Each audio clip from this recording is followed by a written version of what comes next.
Hey guys, welcome back to my channel. Wig is off, hair is back blonde. We're just relaxing. It's probably gonna be on next video. But we're talking about Bryan Kohberger today, and I might take these off because like I like them when y'all can see me. Like I gotta look this way to talk to y'all so the light's not in y'all face. But like I'm okay with that kinda. So we're talking about Bryan Kohberger today. So this is the dude who is accused of and was charged with murdering the 4 students from in Idaho. Now I know about the case. I did a little video on it talking about, like, you can go check that out, talking about like what he killed them with and how they were murdered, but I didn't get to the part of knowing it was him, so I just skipped to like people. We're just going to learn about him because I kind of know everything so far. I did my research myself and I was like, okay, rather than just inching up on this one because it's so weird, this case, I feel like this man has a master's, I believe, in criminology, criminal justice, and I'm not surprised. I feel like he's playing in the face of the people. Like, if you really think about it, like, I was watching stuff all night on this dude, and I'm just like, it looked like he prolonged stuff because I feel like he just wanted to be a serial killer. He wanted to be, like, cold. He's trying to, like, try his hardest to look menacing, not talk. Like, it's just weird. And when this was first coming out, there was nothing on him. Nobody knew it was him. And then when they finally got him, he wasn't really talking. So it's like you just have his weird, menacing looking, like, cold face. And I feel like he, think about it. They talk about murder all the time. That's what criminology is, you guys. I swear, it's glasses off. It's like they talk about, this is criminology, that's what they talk about. So of course he knows signs of serial killers. I feel like he just studied this stuff and tried to do it. Like, I feel like he just played in the face of the people and tried his hardest to look like a psychopath. That's just what I believe. I don't know. It's like the mannerism he's doing, like, it's just a lot of stuff I was looking at. And I'm like, he's really like, really playing in the face of the court, because y'all know how many times this has gotten, like, it's still in trial too, if y'all didn't know. He was sentenced, but like it's going back to trial because it's a lot of stuff unknown still and stuff coming back out. Also, I'm pretty sure they keep appealing, but like everything about him is off to me. Okay, it's just, I feel like he studied serial killers before and up in his class, and he know how they act, and just to get the public's attention. That's what I believe. It's all to get their attention. Because I just noticed the stuff I was looking at, and even like you could see all these thumbnails with him and his like side-eyeing people and mannerism with his hands. He just is like he's trying to look menacing, but I bet you he's like scared as hell on the inside. I bet he'd be scared he'll put to death. I just got a feeling he's like really trying his hardest to look menacing just because he noticed what like psychopaths do, or is it psychopaths or sociopaths? Both.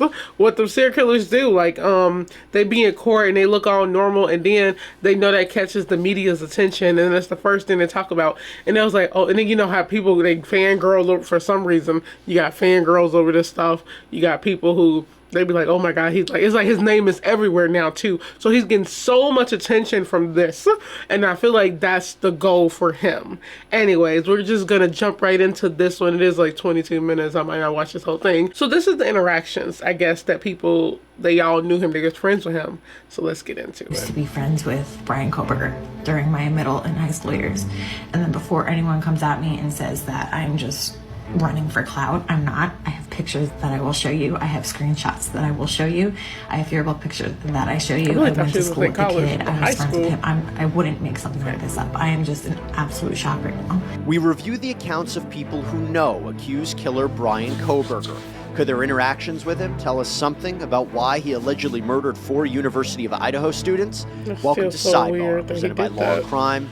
I'm Jesse Weber. Did he have a girlfriend? Did he have teachers who talked to him? Who is this dude? This is the man who's been charged with 4 counts of first-degree murder and felony burglary for allegedly stabbing to death 4 University of Idaho students. I'm talking about the killings of 21-year-old Kaylee Gonsalves, 21-year-old Madison Mogan, 20-year-old Zana Kernodle, and 20-year-old Ethan Chapin, whose bodies were found in their off-campus home on November 13th. Now that there is a face to this crime, or maybe I should say an alleged face, something has happened. And it's something that happens in almost all of the cases that we cover. People who know a suspect. Look at his face. He has such like he looked like a professor. Like, he just has a professor face to me. It's really eerie for some reason. I don't know. Maybe this is all I don't know, y'all. But yeah, I thought the girl was gonna say college, not middle school, high school. Did he not have? I'm curious if there's like people in college that's gonna talk about him. Did he go to school? Like, I'm starting to think. Like, let me just play the video. Suspect come forward. And that is what is happening here. People who know Bryan Kohberger have started speaking out, and that's what we want to talk about right now. We're going to go over 5 people, or maybe I should say 5 accounts of people who know Bryan Kohberger, and their descriptions, their interactions with him are very important. Why? Because we still don't know why he did this, what motivated him. What drove a 28-year-old PhD grad student studying criminology at Washington State University to suddenly murder 4 college students who, as of right now, seem like complete strangers to him? There's been no established connection between Kohberger and the victims, which just makes this so much more eerie. I say this again, I'll say it, I said it before, I'll say it again. Allegedly did this. He is innocent until proven guilty, but putting that to the side, we are still going to review the accounts of these people and understand a little bit more. Now, I have gone on record. This dude is a PhD student? That's even crazier. This dude got all the knowledge, bro. Like, well, that's the thing. He has the knowledge of crime. He knows, it's crazy. You got a criminal student, PhD student, mind you. So he did not go to that school, right? Okay, but this is a PhD student. He know by the books. He knows the things by the books, how to clean up a crime, which he did not do. Because, actually, he probably did do, because they didn't find no DNA of his, and they still don't have DNA. Insane. So he could have easily cleaned that up. He know, like, he studied killer's mannerism. I wouldn't be surprised if you go through like his history, or if you look at where he was living and probably find serial killer books or something, or if they look in the safety deposit box. Nobody ever looks in there. But like, I would not be surprised if they found like, books on serial killers or different crimes. Would they check his place? This is interesting already. I thought he was a master's student, PhD, because it's bachelor's, master's, PhD. Jeez. Yeah, he got the knowledge all right, but he had the books of it. But who knows? Let me go and get to the people, y'all. You do understand, and Ms. Taylor has represented here, that she's advised you of your right to have, or fully discussed with you the right that you have, which is to have your preliminary hearing within 14 days of the... Yes. Have you had enough time to speak with Ms. Taylor about your decision to waive your right to a speedy preliminary hearing? Yes. Do you need any on December 29th of 2022? Are you waiving your right to a speedy preliminary hearing and agreeing that that hearing can be held outside the 14-day period? Yes. Okay, so let's get into the people that know Kohberger. Okay, y'all ain't telling me that this man is playing in our face, okay? Wow. Okay, I was really surprised by his voice. It sounds so normal. He knows what to do. He studied trials. This is what they do in the criminal justice stuff. They go to be lawyers. They got to get a PhD and, master's, actually, to get in law school. This is what they do. This dude knows the books. I feel like this is literally an episode of How to Get Away with Murder. This is weird. I'm literally thinking his motive is that he don't have a motive. He don't need a motive. He just killed students to see how crazy he can make us go of trying to figure this out. That's actually insane. That's a good theory. I'm going to write that down, put that in my phone, because we're going to talk about that later. And we're going to start with Josh Ferraro. So Josh Ferraro actually went to school with Bryan Kohberger. As the news broke about Kohberger's arrest, Ferraro went on TikTok and explained this. Guys, what's going on? Josh Ferraro here. I went to college with Bryan Kohberger. I've been looking at his picture all day. I've been saying the name all day in my head, and I was like, I know this guy. I know this guy. And then he went to DeSales University. I'm like, I know I had a class with him. I know it. The name sounds so familiar, and he looked very familiar, but I couldn't put a point on it. And he lost so much weight. When I knew him, he was a pudgy guy. He was really friendly. He led my biology project at DeSales University, and he was a pretty smart guy, and he was interested in criminal justice, and I remember having classes with him, and for this guy to do that is beyond me. I mean, he was a really nice guy, and he does not look like that nice guy anymore. I mean, the guy that I'm seeing on the news looks like a cold-blooded killer. The guy that I went to college with, that dude was nice. He was a nice guy. We studied criminal justice together. He was a really nice guy. And I'm devastated and heartbroken that I knew this guy and that he did this. I'm devastated for those families. I never thought that it would be someone close to home from the Lehigh Valley at Sales University. And here is the biology project and from 2018. That's crazy. That's crazy. We were studying daphnia. Well, at the time it wasn't. And how there he is. And he led this project. So did he not have friends? 11, Like, 16, 18. You know, it's not it's normal to not have friends because nobody's recent is like talking to him. Now, I want to make it clear. This was not a close friend. This was a guy I did a project with, and my first impression of him was he's a little odd, but he's a nice guy. You know, does not stand out, but you know, he blended in. Like, he was a pretty normal guy, and he does not look like a normal guy now. He looks so skinny and so threatening. I'm shocked. And this is not uncommon in these kinds of cases, right? That shock. You know someone that's accused of committing a heinous crime. It comes out of left field. We see it all the time on the trials that we cover on Law and Crime. People cannot believe that the defendant is accused of doing what he or she is accused of doing. But what is very interesting is how he explains that Kohberger was this nice, normal guy. So as we try to understand what may have led Kohberger to allegedly do this, you have to wonder, was Kohberger always harboring these feelings? Or did something happen? Was there a change? Was there a snap? The weight loss is notable too, because there have been reports from people who went to high school with Kohberger that he was overweight and that he was bullied, but then dramatically lost a ton of weight, and he doesn't look the same as he used to. And it's been reported that Kohberger was a drug addict back in the day, that he abused heroin. In fact, a former friend of Kohberger's also took to TikTok to talk about her experience with the accused killer. She called me and asked me about the murders. I didn't know where she was going with it until she said that it was Bryan Kohberger, and naturally I freaked out and called about 8 of my friends. My brother was really good friends with him. My other friend, Brandon, was really good friends with him. I'm going to have a picture of him with him on the green screen as well. I'm shaking still, but anyway, let me show you. This is Brandon, the one I was just talking about. That's his wife, Brianna, and that's me. This was back in 2017. Obviously, that's Bryan. Still has the dead face that... It's thighs, I don't know. But when I spoke to him back in 2017, he was clean. He was a heavy heroin user back in high school. And it was just nice to see the kid clean up. And at that time, he said he was doing security detail. I believe it was out of school is what he told me. But he seemed like he was better. Obviously, that wasn't true. Here's another picture from a party that we had at Brandon's house. That's Bryan there. He used to be a bigger kid as well. But again, that's him.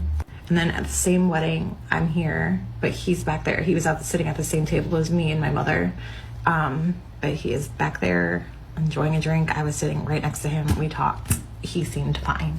My mom sent me the old school yearbook. That was him. Bryan Kohberger. That's him. Boy, Pleasant Valley. Boy had the same Graduated with, I think, my friend Christopher, a year younger than me. This is when he nonchalantly decided to make me drive him around the Poconos for heroin, and I had no idea. Now, like Mr. Ferraro, it is important in this case for her to show the receipt. She's showing the evidence that she actually knows Kohberger with pictures and text messages, because in high-profile cases like these, there are those who might claim that they know him, and they really don't. Y'all know what's crazy too? He has no close friends, which is normal. It's okay not to have friends. There's not like a close ally, no associate, no nothing. You have people from like back in the day. This dude is out of school. He has a PhD. So it is interest in there. There's like nobody, teachers can't nobody tell him like say, teachers could say something, they could say something, but like I don't know how long it's been, but this dude had the same face every time. I know what this is. Y'all not telling me nothing. I'm gonna talk about it at the end, but I know what this is. I know the motive. Okay, that's what I'm saying. But so far, these are people I'm who putting my said notes that down they on my phone, only too. knew him as a nice kid. Maybe he had Everybody some problems. seems nice until Looked like he you had don't a know the normal business. look. Maybe he had these dead eyes, but they said that he never said or did anything to indicate to them that he would commit a quadruple homicide. So that brings me now to someone else, someone who had a strange encounter with Kohberger before the killings. A woman has come forward and indicated that she went on a date with Bryan Kohberger. Now, this is 26-year-old Haley Willett, and she told the Daily Beast that she went on a date with Kohberger in 2015 when she was in college. They met on Tinder, they went to the movies, and then after the movies, according to her, things got weird. She says he drove her back to her dorm, and she says, quote, he started being really pushy about coming up to her room, so she lets him up and said that while he was, quote, very polite and nice on the date, he, quote, completely changed gears. She said, quote, definitely felt uncomfortable when he decided he needed to wait outside of the bathroom for me. So she ends up pretending like she's throwing up in the bathroom, and he ultimately leaves.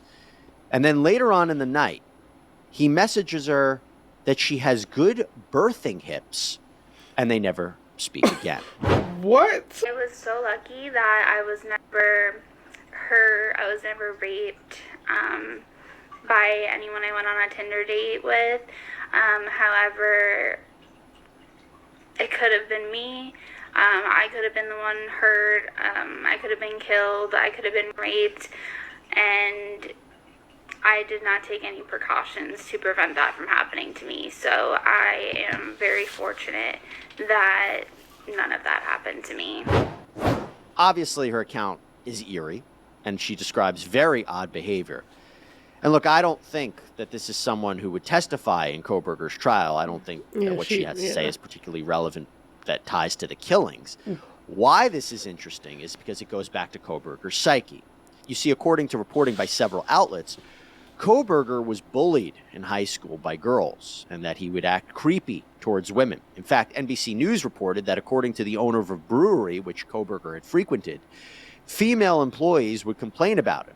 He would sit by himself, and he would observe, and he would watch, and he would ask women who were at the bar who they were there with and where they lived, and if they refused to engage with him, he would allegedly get visibly upset.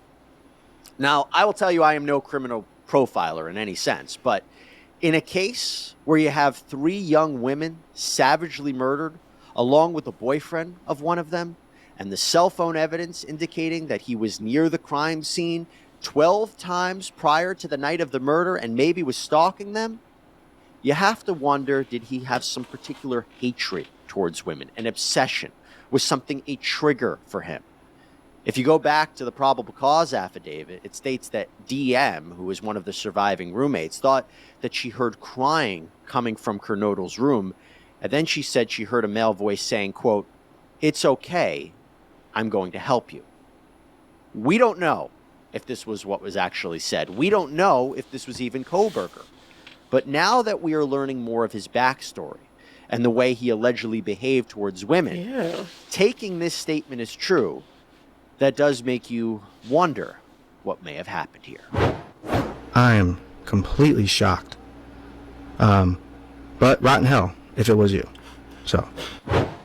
Okay, now let's get into the people that not only know Bryan Kohberger, but those that have come forward and said he either made strange comments to them or acted differently after the killings.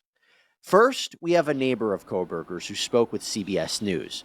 Now, this neighbor claims that only a few days after the killings, when all of us had very limited information about the crime, Kohberger allegedly, quote, asked if this neighbor had heard about the murders, and then Kohberger allegedly said, quote, "Yeah, it seems like they have no leads. Seems like it was a crime of passion." So, of course, the question is, why would Kohberger say that?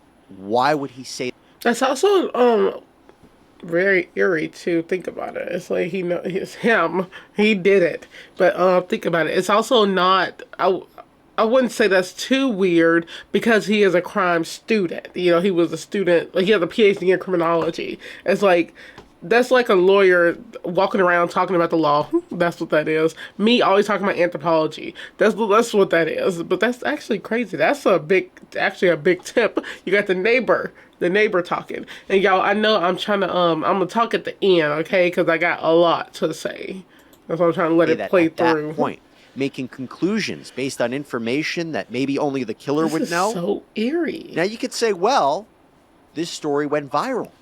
Everyone across the nation was following it. Everyone was coming up with theories as to what happened, even with a lack of information, especially people online. So is it a big deal that Kohberger said this? I would say in and of itself, probably no. But do not be surprised if this neighbor is subpoenaed to testify in an upcoming trial. I think you couple that statement with the other evidence, the DNA, the cell phone, the car, the surviving roommate account. Statements like these could add up to be very bad for Bryan Kohberger. Okay, let's talk y'all a little bit, okay? Because I got like 2 theories, and I'm looking down because my phone right here. Because I was taking notes this entire time. This is a year ago, so I can only imagine the stuff they found now. It's very eerie dude. Like, I feel like that's just what he wants. Well, and at the same time, it might just be him socially awkward. You see, they say he was bullied in high school by women. I'm really starting to think, I had a theory at first, but this is another theory too. I'm starting to believe this could be all about women, and that the fact that he didn't know that the dude was in the house at the time, and he purposely chose 3 vulnerable girls living alone, and he was stalking them. I do believe it was random because he did not know these people, didn't know nothing about, didn't even go to the school. This is a PhD student. And that's what's crazy because I really thought this dude was in the school. I am right? He doesn't go there. He has a PhD. He's out of school. So you got this dude who studies criminology. Like, he knows everything by the book. Like, he knows what to do. That's the scary part. My main thing is that I think the motive is that there is no motive on purpose. I do believe that he is doing this on purpose because he wants people, like, this is all psychological. That's what I'm saying. Y'all know that movie, How to Get Away with Murder? That's what this is feeling like, okay? This socially awkward dude who wants to see if people can figure it out, because he has the world going crazy trying to figure it out. This is definitely all psychological. I think and at first I was saying he looked cold-blooded, which he do, but like his face has been looking like that since high school, so that actually might not, that might just be a thing. I don't know. That might not even got nothing to do with it. Everybody said he looked so normal back then in college that he was helping, and that's not too, it's not too weird at all. And you got somebody in college, like, doing work. But, like, they said he was a heavier set. He was doing drugs back then. He was nice and stuff. And now they said his face has completely changed. He looked cold-blooded. He looked menacing. Like, that's what he wants. It's like, yeah, he probably lost weight, but his face it looks menacing just because of the crime he committed. If he did not commit a crime, you probably wouldn't think none of it. Like, he looks normal, but he looked like he has never smiled a day in his life. And I feel like he wants to put fear on people. That's what this is. It's very eerie. Like I said, you got a lot of serial killers who know the psychological part of this. Mind you, they study criminology students study psychology. That's required. Psychology, sociology, they know it all. They know everything. They study cases. They study criminal cases. So I'm pretty sure he's seen about every serial killer case. This is what they do. So you can imagine the stuff he probably picked up on and kind of noticing, like the little ticks from serial killers that they've seen in trial. Like, I was surprised by his voice. He sounds so normal. So I really do think this is just a crime of passion for no reason, just to see what he can do and to see if we can figure this out. Sad because he murdered 4 people. This dude became a serial killer overnight. I'm guessing that's what he always wanted to do too. Really, they need to go to childhood and see. I need to see how he grew up. Did he have friends? Did he kill animals that nobody knew about? Like, there's always something. People think they think they can hide it, but there's always something. And another good tip before I let y'all go is noticing how they said that he always sat by himself. These little things, let me get my notes here, because I was saying, but I kind of remembered it all. Like, people's, like, noticing the little stuff that, you know, he has no friends, drug user, quiet, always by himself, weird around women who do not talk to him. These are all small things, and it might not sound scary, but the stuff add up. And it's like, it's crazy that people notice that stuff, but you always gotta, you know, the people that sit by themselves, there's nothing wrong with people, but you know, sometimes it be those, you just never know. And like I say, everybody seems menacing after you find out they murdered somebody. That's like me. I'll be like, if I find out an old friend or somebody I went to school with, I'll be like, oh my God, the girl murdered somebody? That's crazy. Now that I think about it, oh, that's what she used to do this. That's kind of what this is. But yeah, there's no motive for this murder. It's no point in even trying to figure it out. There's no motive. He just wanted to murder. If he's purposely not saying it because he want people to figure it out. He's probably like, they don't even know that there's no motive. Like, wow. This is like psychology 101, bro. This dude is like really smart, and that's scary. You got a student who knows everything by the books.